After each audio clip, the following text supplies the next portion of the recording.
শয়তান আপনার শিরায় উপশিরায় প্রবেশ করতে পারে, শয়তান আপনার বিবেকে প্রবেশ করতে পারে, শয়তান আপনার অন্তরে প্রবেশ করতে পারে। আল্লাহ রাব্বুল আলামিন শয়তানের কথা বলতে গিয়ে বলছেন, আল্লাহ নিজে বলছেন যে শয়তান হচ্ছে সুলতান, শয়তান হচ্ছে রাজাধিরাজ, মহান শক্তির অধিকারী।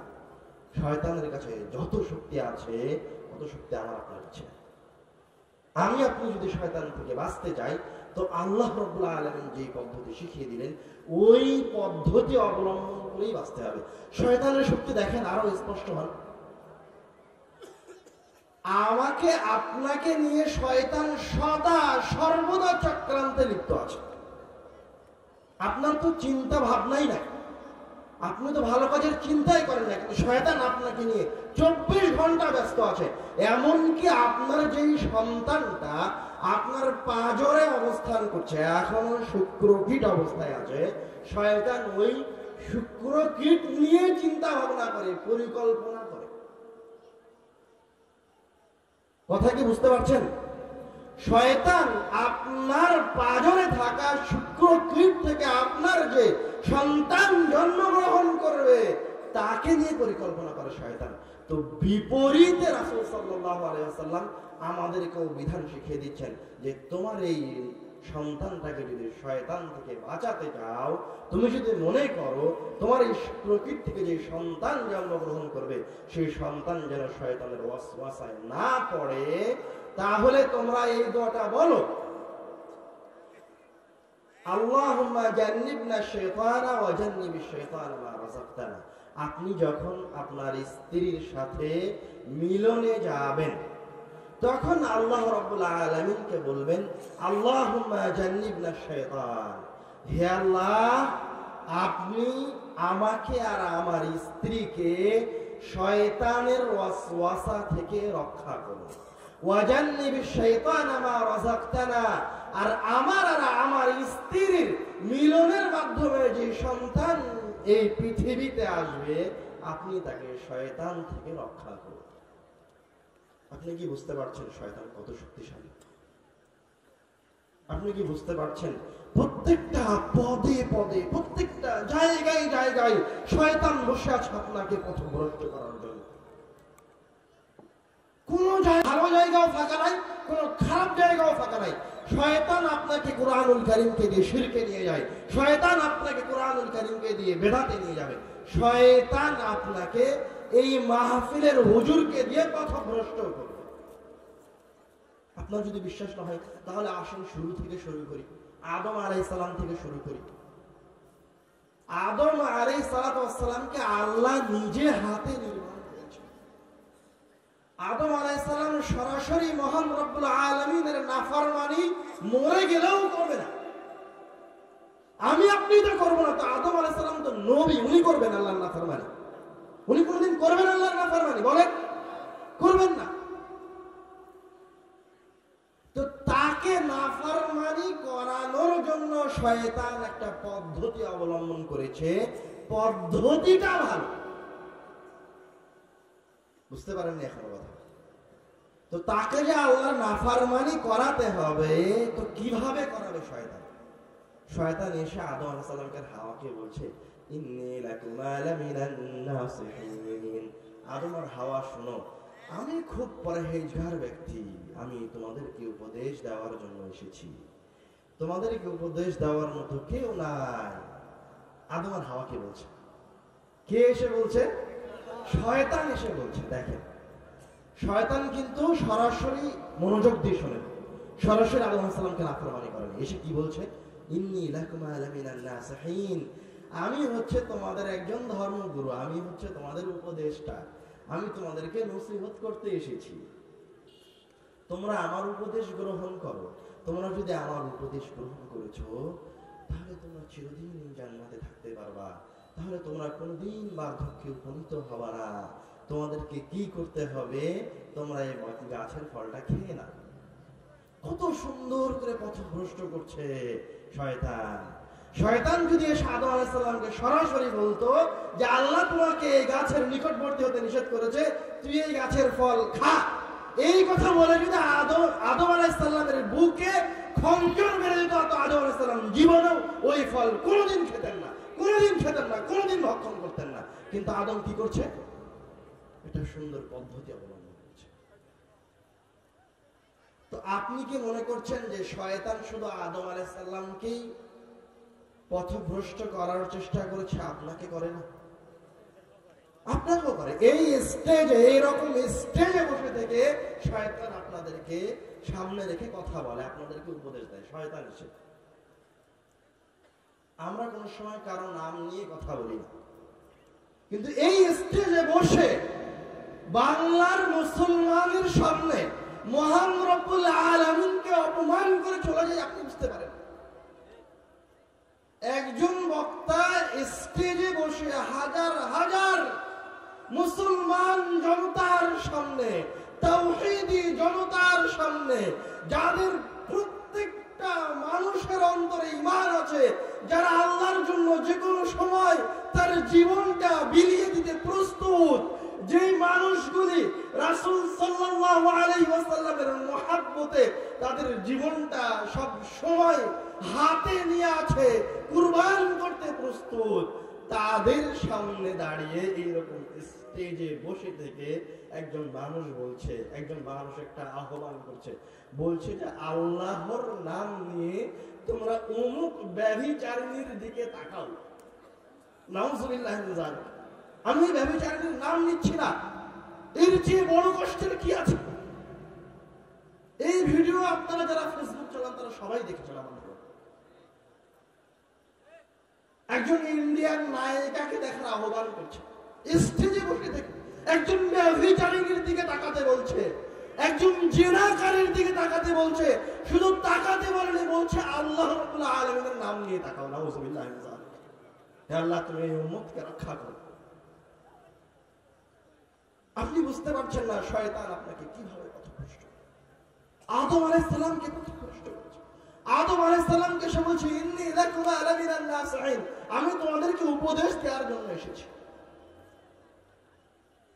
অথচ এই ব্যভিচারের শাস্তির কথা, এই জেনার শাস্তির কথা বলতে গিয়ে আল্লাহ রাব্বুল আলামিন, আপনি আরো স্পষ্ট করে বলি, আল্লাহ রাব্বুল আলামিন সাধারণত কোন হুকুম পরিপূর্ণভাবে কোরআনুল কারীমে বর্ণনা করেন না। আল্লাহ রাব্বুল আলামিন কোরআনুল কারীমে কতবার বলেছে আকিমুস সালাহ, আকিমুস সালাহ, আকিমুস সালাহ, আকিমুস সালাহ, কিন্তু আল্লাহ রাব্বুল আলামিন কোরআনুল কারীমে কিভাবে সালাত আদায় করতে হবে এই কথা বিস্তারিত বলেন না। কিন্তু জেনা এত ভয়াবহ পাপ যে আল্লাহ রাব্বুল আলামিন জেনার শাস্তি বিস্তারিত কোরআনুল কারীমে বলেছেন। রাসূলকে দিয়ে বলেন না, আল্লাহ নিজে বলেছেন। বিবাহিত ব্যক্তি জেনা করার শাস্তি বলেছে, অবিবাহিত ব্যক্তি জেনা করার শাস্তি বলেছে। এই শাস্তি বলাই যথেষ্ট ছিল। আল্লাহ রাব্বুল আলামিন এখানে থেমে যায়নি। এই পাপের ভয়াবহতার কারণে আল্লাহ রাব্বুল আলামিন আবার বলছে লা তাকরাবুজ জিনা, তোমরা জিনার নিকটবর্তী হয়ো না, তোমরা জিনার নিকটবর্তী হয়ো না। হে আদম সন্তান, তোমরা জিনার নিকটবর্তী হয়ো না। আর একজন আলেম স্টেজে দাঁড়িয়ে থেকে বলছে আল্লাহর নাম দিয়ে জিনাকারীর দিকে তাকাও।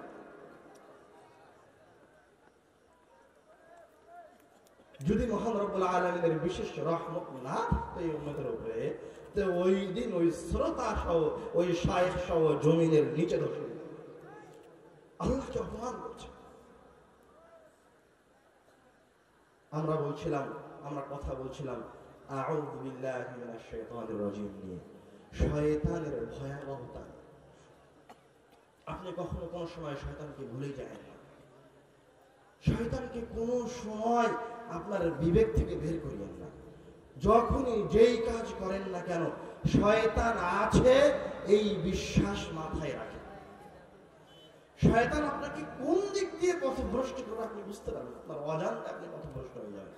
আপনাকে যে আমি বললাম যে কোরআনুল কারীমকে দিয়ে শয়তান আপনাকে বিদআত করাবে, দেখেন হাদিসে আসছে আয়েশা রাদিয়াল্লাহু তাআলা আনহা قالت كان رسول الله صلى الله عليه وسلم إذا مرض أحد من أهله, যখন মুহাম্মদ সাল্লাল্লাহু আলাইহি ওয়াসাল্লামের পরিবারের কেউ অসুস্থ হতো, তখন রাসূল সাল্লাল্লাহু আলাইহি ওয়াসাল্লাম ওই অসুস্থ ব্যক্তিকে নাস ফালাক ইখলাস করে ফু দিয়ে দিতেন। আয়েশা রাদিয়াল্লাহু তাআলা আনহা আরেক হাদিসে বলছেন, যখন মুহাম্মদ সাল্লাল্লাহু আলাইহি ওয়াসাল্লাম নিজে অসুস্থ হতেন, কানা ইয়ানফুসু আলা নাফসিহি, তিনি তার শরীরে নাস ফালাক ইখলাস পড়ে ফু দিতেন। আয়েশা রাদিয়াল্লাহু তাআলা আনহা থেকে বর্ণিত আরেকটা হাদিসে এসেছে, আয়েশা রাদিয়াল্লাহু তাআলা আনহা বলছেন, রাসূল সাল্লাল্লাহু আলাইহি ওয়াসাল্লাম যখন মুমূর্ষ, অসুস্থ, যখন তিনি হাত পা নাড়াতে পারছেন না, একটা পর্যায়ে গিয়ে রাসূল সাল্লাল্লাহু আলাইহি ওয়াসাল্লামের কথা বলার শক্তিও হারিয়ে গেছে, তখন আয়েশা রাদিয়াল্লাহু তাআলা আনহা বলছেন, কুনতু আকরাউ আলাইহি ওয়া আমসাহু বিয়াদিহি আলাইহি, আমি আয়েশা মুহাম্মদ সাল্লাল্লাহু আলাইহি ওয়াসাল্লামের হাতটা ধরে নাস আর ফালাক সূরা তেলাওয়াত করছিলাম আর তার শরীরটা মাসহ করছিলাম। মুহাম্মদ সাল্লাল্লাহু আলাইহি ওয়াসাল্লাম মারা যান তার আগের ঘটনা। এছাড়াও একাধিক হাদিস প্রমাণ করছে যে দুনিয়াবী জীবনে মুহাম্মদ সাল্লাল্লাহু আলাইহি ওয়াসাল্লাম যে কোনো ধরনের বিপদ থেকে বাঁচার জন্য, যে কোনো রোগ বালা থেকে, বিভিন্ন কাজ থেকে, বিভিন্ন সময়ে সময়ে প্রয়োজনে কোরআনুল কারীম তেলাওয়াত করে উপকার নিয়েছেন। কোরআনুল কারীমকে দিয়ে তিনি দৈনন্দিন জীবনে বিভিন্ন কাজ করিয়ে নিয়েছেন মুহাম্মদ সাল্লাল্লাহু আলাইহি ওয়াসাল্লাম। কিন্তু কোন হাদিস প্রমাণ করে না যে মানুষ মারা যাওয়ার পর তার জন্য কোরআন তেলাওয়াতের বিধান আছে, কোন হাদিস নাই। কিন্তু আপনি দেখেন, শয়তান জানে সে আপনি কোনোদিন আপনার নবীকে সরাসরি অপমান করবেন না, শয়তান জানে। এই জন্য শয়তান একটা ভালো উপায় অবলম্বন করছে। কি উপায় অবলম্বন করছে? কোরআন তেলাওয়াত ছিল মানুষ মারা যাওয়ার আগ পর্যন্ত, কিন্তু শয়তান এই ইবাদতকে বিকৃতি করে দিয়েছে। ওই ব্যক্তি জীবনে কোনোদিন কোরআনই পড়েনি, যখন সে অসুস্থ তখন তার পাশে বসে কেউ কোরআনুল কারীমের একটা আয়াত তেলাওয়াত করেনি, কেউ কোরআনুল কারীমের একটা সূরা ওই অসুস্থ ব্যক্তির পাশে বসে পড়েনি। যখন ও মরে গেছে, যখন ও মারা গেছে, যখন ও মৃত লাশ উঠানে ফেলে রাখা হয়েছে, তখন হুজুরেরা তার চারপাশে বসে এবার কোরআন খতম করছে। কথা বুঝতে পারেননি? তো আপনি তো জানেন কোরআন বড় ক্ষমতাশীল মহান কিতাব, প্রত্যেক মুমিন জানে। এখন শয়তান আপনার এই মহানুভবতাকে, কোরআনের প্রতি আপনার ভালোবাসাকে কিভাবে ব্যবহার করছে? বেদাত করে ব্যবহার করছে। রাসূল যে ইবাদত করেছিল ওই ইবাদত আপনাকে করতে দিচ্ছেন না। আপনি যখন জীবিত তখন আপনি কোরআন পড়েন না, আপনি যখন মারা গেছেন তখন আপনার আশেপাশে বসে মানুষ কোরআন তেলাওয়াত করছে, আপনি রাসূলকে অপমান করছেন। এবার আসেন, আপনি কে? শয়তান কোরআনুল কারীমকে দিয়ে একজন ঈমানদার ব্যক্তিকে শিরকের মাঝে রেখেছে। আপনার কাছে শুনতে আশ্চর্য লাগছে, কিন্তু বাস্তবতা শত হাদিস আয়াত প্রমাণ করে যে কোরআনুল কারীম থেকে কেউ যদি সরিষার সমপরিমাণ উপকার লাভ করতে চায় তো কোরআনুল কারীম তেলাওয়াত করে উপকার লাভ করতে হবে, অন্যথায় এই কিতাব কোনো উপকার করতে পারবে না। আমি যদি এই কিতাব আমার বুকে ধরে থাকি তো এখন এই কিতাব আমার সরিষার সমপরিমাণ কাজে আসবে। এই কিতাব আমাকে কাজে নিয়ে আসার জন্য এই কিতাব থেকে একটা আয়াত তেলাওয়াত করতে হবে, বাস। দেখেন শয়তান এবার কি করেছে। শয়তান আপনাকে প্ররোচিত করেছে এই কিতাবের আয়াতগুলিকে সংখ্যায় রূপান্তরিত করে তাবিজের ভিতর ঢুকিয়ে দিয়ে আপনার গলায় ঝুলিয়ে দিয়ে বলেছে এই তাবিজ আপনি গলায় পড়ে থাকেন, আপনি আর কোনো বিপদ আপদে পড়বেন না। যারা শয়তানের পাল্লায় পড়েছে ওরা এই তাবিজকে নিয়ে রমরমা ব্যবসা করছে। যে কোনো বিপদ থেকে বাঁচার জন্য বলছে এই তাবিজটা আপনার গলায় ঝুলিয়ে রাখেন, তাহলে কারো নজর লাগবে না। এই তাবিজ আপনার গলায় ঝোলান, তাহলে আপনার রুটি রুজিতে বরকত আসবে। এই তাবিজ আপনার গলায় ঝোলান, তাহলে কিয়ামতের দিনে অমুক বাবা আপনার সহযোগিতায় আসবে। এই তাবিজ আপনি গলায় ঝোলান, তাহলে কবরে আপনার শাস্তি হবে না। অথচ এগুলো সব কথা সরাসরি রাসূল সাল্লাল্লাহু আলাইহি ওয়াসাল্লামের কথার বিরোধী। এগুলি সব কথা তাবিজ সংক্রান্ত সব কথা মহান রব্বুল আলামিনের আয়াতের বিরোধী। আপনার হেদায়েতের জন্য কোরআন যথেষ্ট। আসেন হেদায়েতে আসেন। তোমরা ঘুরে বেড়াচ্ছ, এই ছেলে বসেন, আপনার হাঁটছেন কেন এদিক দিয়ে, সামনে দিয়ে? যারা পিছনে আছেন তারা পিছনে থাকবেন, এই যে সামনে গিয়ে সামনে আসবেন না, খবরদার। শুরুতেই আপনাদেরকে বলেছি। এবং পিছনে কেউ যেন কথা না বলে, কোন আওয়াজ যেন পিছন থেকে সামনে না আসে। যারা ভলেন্টিয়ার আছেন তারা পিছনের দিকে যান। যাদের জায়গা হচ্ছে না তাদেরকে বসার একটু ব্যবস্থা করে দেন। কিন্তু খবরদার, খবরদার, আলোচনাকে মূল্যায়ন করার চেষ্টা করেন। অতীব গুরুত্বপূর্ণ আলোচনা, সবচেয়ে শ্রেষ্ঠ আলোচনা, শুরুতেই বলেছি। এবং কোন আলোচনা থেকে যদি শয়তান আপনাকে বিরত রাখার চেষ্টা করে, তো শয়তান এই আলোচনা থেকে আপনাকে বিরত রাখার সবচেয়ে বেশি চেষ্টা করবে। বলেন তো কেন? কেননা আলোচনা করা আগে তো শয়তান এখন সবচেয়ে বেশি বিরোধিতা করবে। অন্য কোন আলোচনার সময় শয়তান এত বিরোধিতা করবে না। যত বিরোধিতা করবে, আপনার অন্তরে যত কুমন্ত্রণা দিবে, আপনার অন্তরে যত অস্বস্তা দিবে এই আলোচনার সময়। আপনি তো কোনোদিন কোরআন হাদিস শোনেন না। ওই যে এখনো দেখেন দুই একজনের আওয়াজ দূর থেকে আসছে, ও তো কোনোদিন কোরআন আওয়াজ শুনে না, ওর তো হিতাহিত জ্ঞান নাই, ওর তো বুদ্ধি নাই। ওই তো মনে করেছে মাহফিলে উপস্থিত হলে মনে হয় জান্নাতে যাওয়া যায়। ও তো মনে করেছে মুসলমান হয়ে গেছি মানেই মনে হয় আমি শ্রেষ্ঠ। বুঝতে পারেননি? ও মনে করছে আমার নাম আব্দুল্লাহ, তাই মনে হয় আমি জান্নাতে চলে গেছি।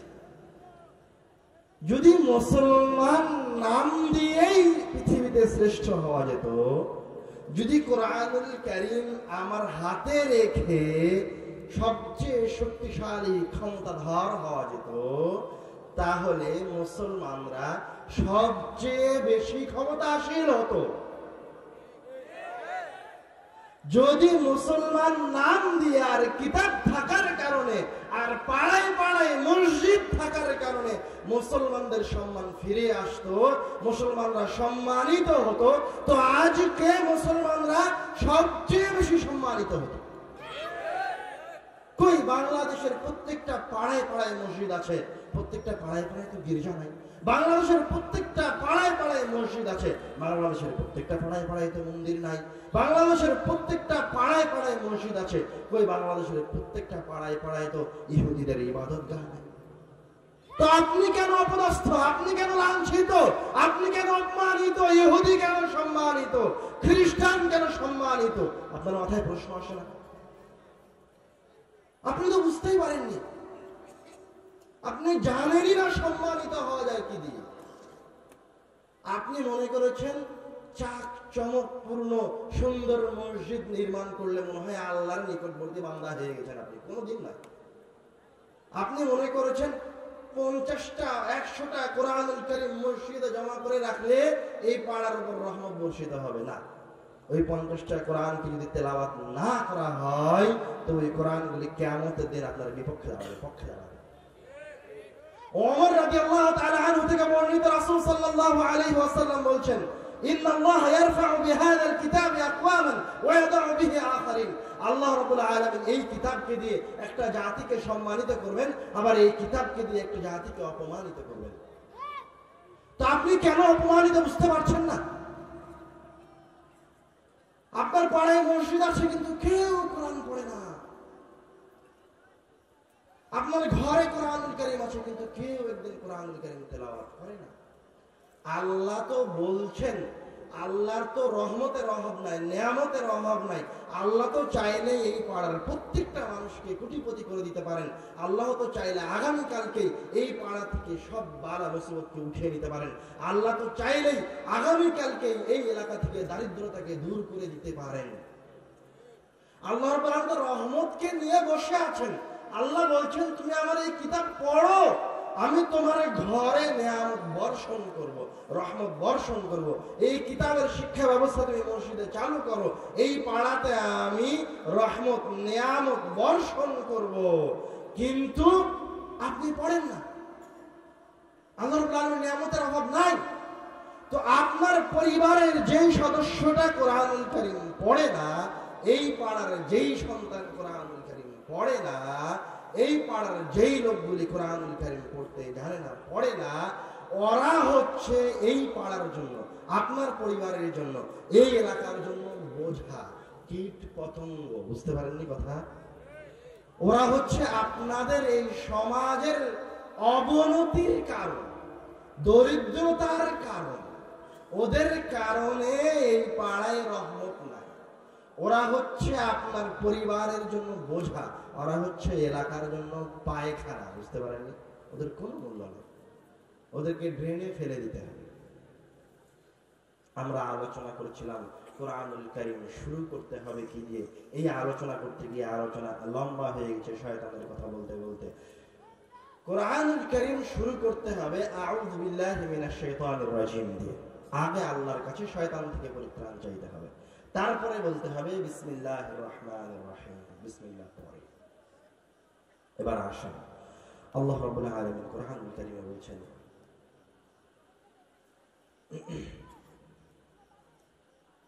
فإذا قرئ القرآن فاستمعوا له وأنصتوا لعلكم ترحمون